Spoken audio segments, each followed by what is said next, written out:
most of my life, love felt like a lie, a trap, something you ran from because every time it showed up, it just brought more pain, more yelling, more leaving.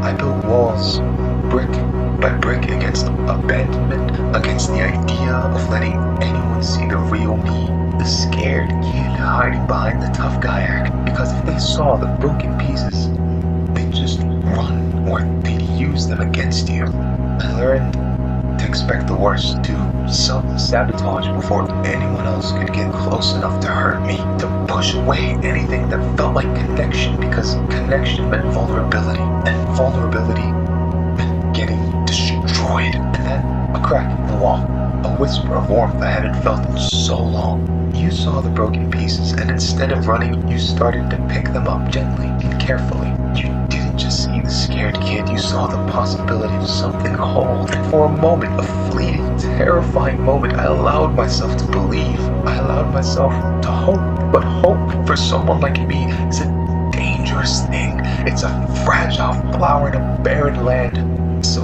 easily crushed. Because even as you tried to mend what was broken, the echoes of the past were too loud. The fear of the inevitable pain, that familiar abandonment still clung to me like a shroud.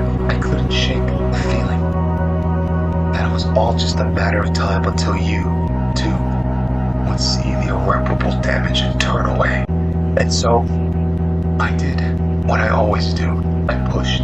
I tested. I waited for the moment you'd finally give up, because in my heart, I believe everyone always does. And now, standing here, facing the wreckage of what could have been, I realized the most devastating truth of all. I pushed you away. Not because you're going to leave, but because I was terrified of what it would feel like when you inevitably did. And in my fear, it broke the one thing I ever had. And the silence now, it's not peaceful.